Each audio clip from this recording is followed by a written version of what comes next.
Hi there, it's Ruth from artfulstampin.co.uk. I'm just wanting to show you how I'm going to be decorating this box. I've done half of it. I thought it would be nice to just show the rest of the creative process that I'm going to take to finish it. I've used the Twitter painted papers from the current Stampin' Up catalogue, the 2011-2012, and I've already cut and decorated the side of the box. I cut two 4cm length pieces, the whole 12 inches.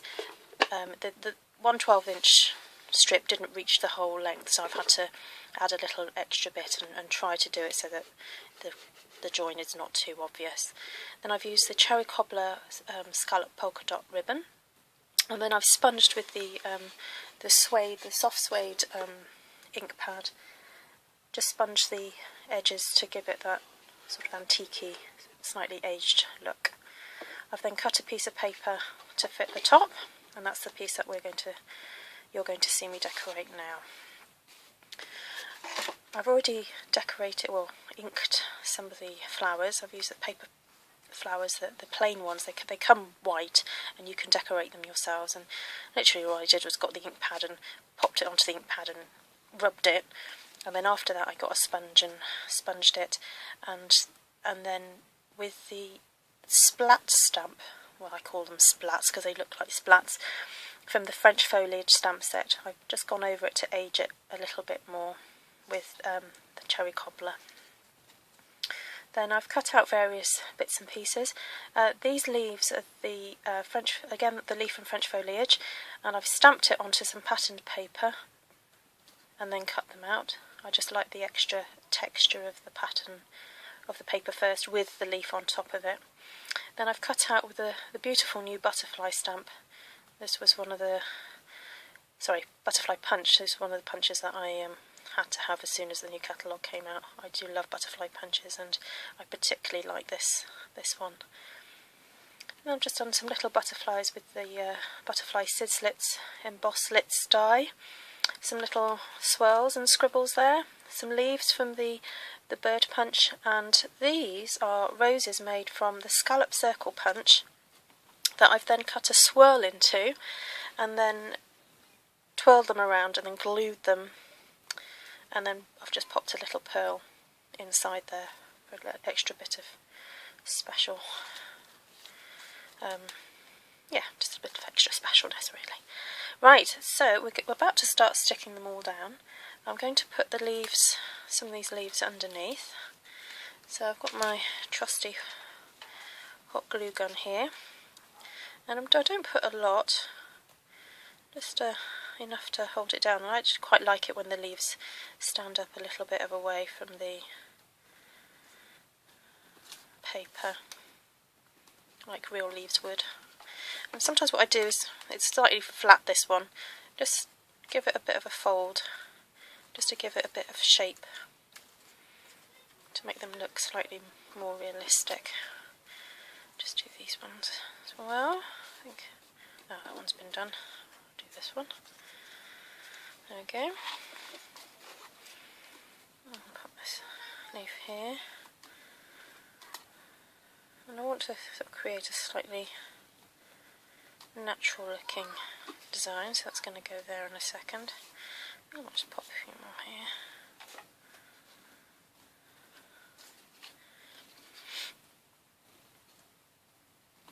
There we go, that'll do for the leaves. And let's have a look, let's see what that's going to look like. I've inked also the edges of these leaves with a sponge, because I think when the card is just left plain, as you can probably see the difference. Sorry, putting my sleeve in front of the camera, but I don't know if you can tell the difference between the ones that have been inked. They just look slightly more darker and just a bit more realistic. I know they're paper, you know, no one's going to be fooled when they look at it. They're not going to go, oh, there's a real leaf, but I think it's nice if we can just edge them a little bit to create a bit of faux realism. Right, remember my swirls. I do love swirls. They're very girly, aren't they? I stick that one under there. And what I do is I tend to just stick the edge down because I like it when you can get the swirls to sort of pop up against the flower. Oh, got a bit stuck here. Right. Let's do that one there. As you can see, I'm not being too prescriptive about things. Just getting it on there. I'll just keep checking to see what it looks like. That's good. I want to leave a little bit of space for butterflies. Oh, and the flowers. Right, now I'll stick this one in the centre, give it a good dollop.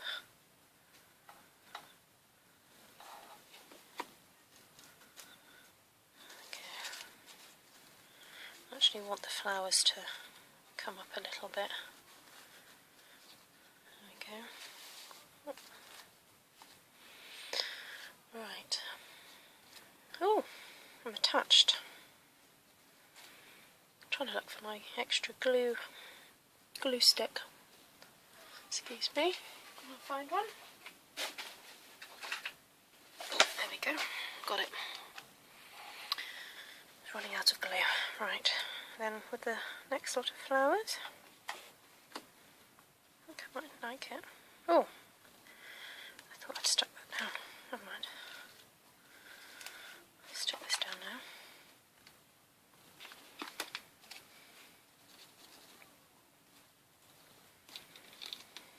Sometimes you get these annoying bits of stringy bits of glue, but don't be afraid of them, just pull them off. They come off quite easily sometimes. Pull that one off.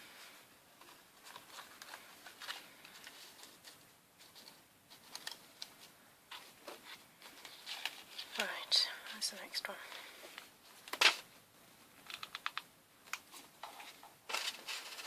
My glue stick fell out.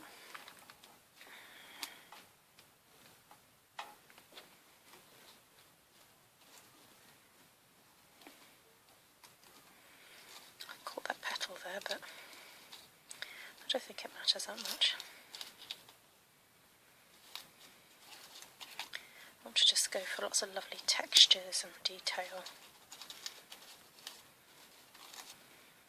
You know, nature's not always perfect itself, so it doesn't matter if you make a few little mistakes.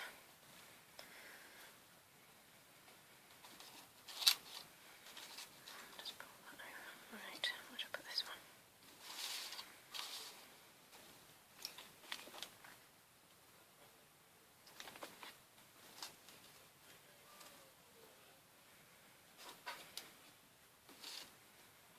Pull that one under there. It's great because the petals can hide sometimes where you're sticking things.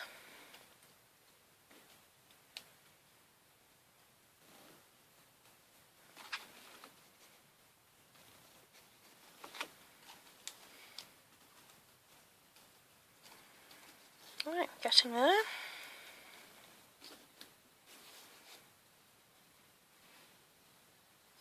And the key to, if you're doing a sort of an assemblage like this, I don't know if that's the right word, sounds good though, doesn't it? Assemblage. If you're doing something like this, it's good to sometimes sit back, look at it, and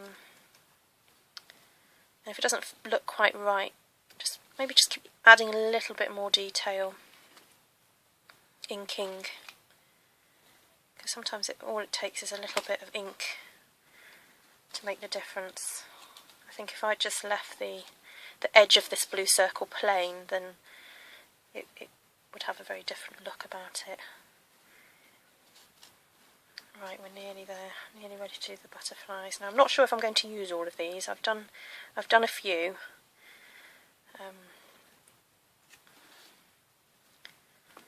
Should it be facing inwards? I always think butterflies need to fly off into a space rather than flying into a flower.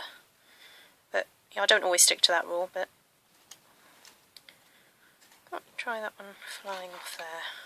And what I sometimes do is, rather than stick in the middle, I sometimes stick the wing down so that the other wing can pop up more. So I'm going to try that with this one.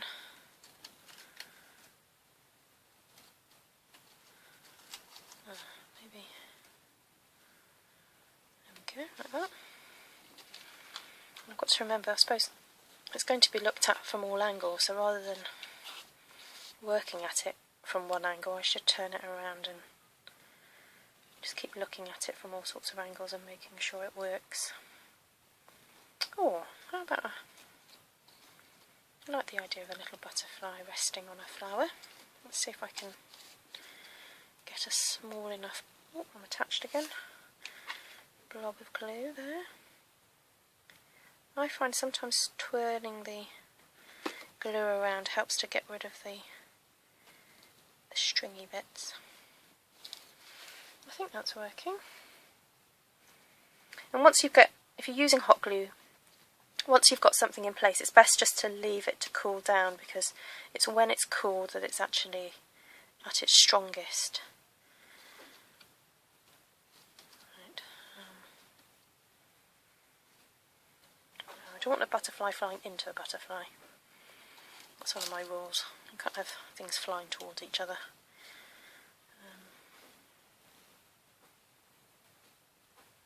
Maybe flying off from there.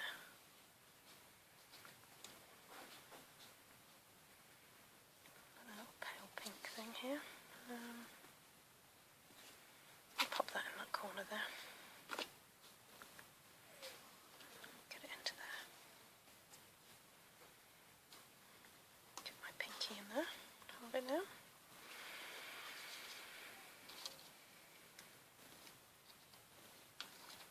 I'll stick that there.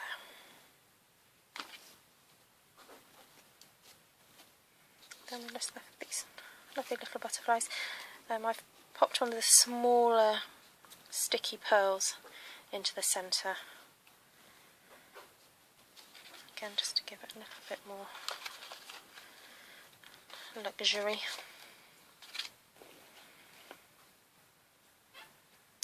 Envisage this being just a lovely gift that you could give somebody.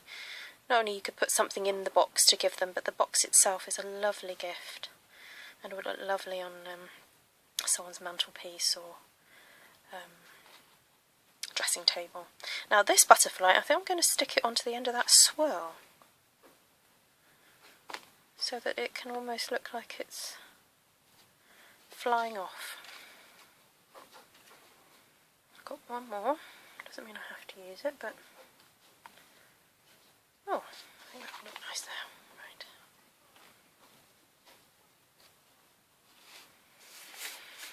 Right, I think I'm done. I'll pull off all the little bits of glue in a minute. I'm just going to now stick that onto there so you can see the final results. I'm going to use my trusty Tombow. This is really good sticky stuff for sticking. Now, do I put the glue on there first or there first? Let's have a look. I think I'm going to go for a good amount there.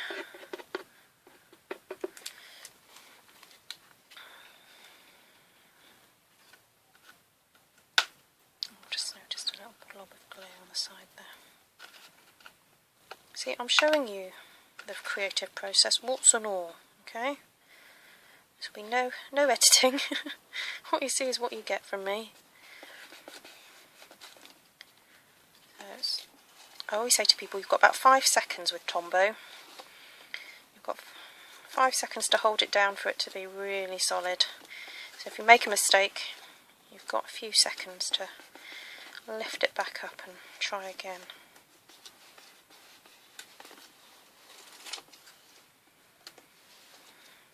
Now, is it worth me sticking some of these down? Right, so I think that's the final product. I'll blog this, I'll take photos and blog about this.